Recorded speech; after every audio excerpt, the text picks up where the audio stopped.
ඒ සමතය කියන්නේ මේනවාස සමතය කිව්වට මේක අර සිත විසිරෙනකොට ඇත්තටම දකින්න අපහසුයි. ඒක නිසා චිත්ත ඒකාග්‍රතාවය අවශ්‍යයි. අපි ස්වාමීන් වහන්සේ කියපු එක හරියි. එහෙමයි. ඇත්තටම සිත විසිරෙනකොට ටිකක් අර අරමුණු යනවනේ එක එක තැන්වල. එතකොට මේ ධර්ම කාරණා මෙනෙහි වෙන්නේ. ඒක තියෙනවා. හැබැයි සමතේට ගොඩක් ඇබ්බැහි වෙනවට අරණාසේ වැරදියට තමයි ගොඩක් අය මේ යුගයේ සමතේට ඇබ්බැහි වෙලා තියෙනවා. ඒ නිසායි ඒක එපා කියන්නේ. නැත්තම් සිත විසිරෙන එක තැම්පත් කරගන්න සමතේ වැඩිවට කමක් නැහැ. සමතේ කියලා 아무තු දෙයක් නැහැ. ඇත්තටම මේ එක අරමුණක සිහිය තියාගන්න එකයි තියෙන්නේ. ඉතින් බුදුන් වහන්සේම කියන ඕනෑම චිත්ත ඒකාග්‍රතාවයේ නිවන් දැකිය හැකි මානෙන් කියලා. ඔක භික්ෂුන් වහන්සේලාත් අහනවා හතරවෙනි ධ්‍යානට සම්බන්ධින් ඕනදම කියලා.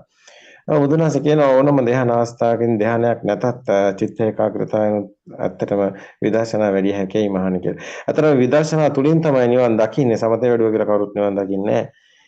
භාවනා කරා කියලා ඇත්තටම සෝතාපන්න වෙන්නෙත් නැහැ. ඉතින් බුද්ධ දර්ශන අවබෝධ වෙන්න ඕනේ. බුද්ධ දර්ශනය අවබෝධ කරගන්න පොඩ්ඩක් අර සිහිය ඒකාග්‍ර වෙන්න ඕනේ. සිත විසිරෙන තේරෙන හොඳට තේරෙනවානේ.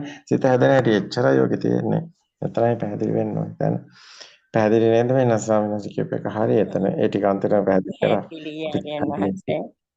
නැත්නම් සමත සමාධි හොයලා නම් වැඩක් වෙන්නේ නැහැ. ඒක තුල හිර වෙනවා ඇත්තටම. අපිටත් ඒ විච්ච නිසාමයි කියන්නේ. විදර්ශනාව තමයි ගොඩක් ඒ අවබෝධයෙන් මිදෙනකොට මේ තමන් ලොකු සැනසීමක් දැනෙනවා. එතනත් ඇත්තටම චිත්ත ඒකාග්‍රතාවයක් හැදෙනවා විදර්ශනාව තුළ. විදර්ශනාව තුළ චිත්ත ඒකාග්‍රතාවය සකස් වෙනවා. ඒක විසිරෙන්නේ හැබැයි සමහර අයට හිත විසිරෙනවා වැඩි. ඒ අය පොඩ්ඩක් ඒ පැත්ත පොඩ්ඩක් හිතන්න ඕනේ. සිත විසිරෙන එක අතරම අඩු වෙන්න ඕනේ කමක් තියෙනවා. ඒක තුළ තමයි සැනසීම තියෙන්නේ. හොඳයි එහෙමනම් විදර්ශනා පැත්තට හැරෙලා දර්ශනය හොඳින් අවබෝධ වෙලා ආත්මයක් නැති බව දකින එක තමයි වැදගත්ම වෙන්නේ. නෑ කියන අන්තිමට යනව නෙමෙයි කවදාත් මෙතන ආත්මයක් ඇත්තම කියලා දෙයක් එහෙම නැහැ.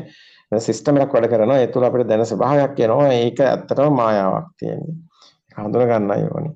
එතනට තමයි විපස්සනා කණික සමාධිය කියන්නේ. එතන සිත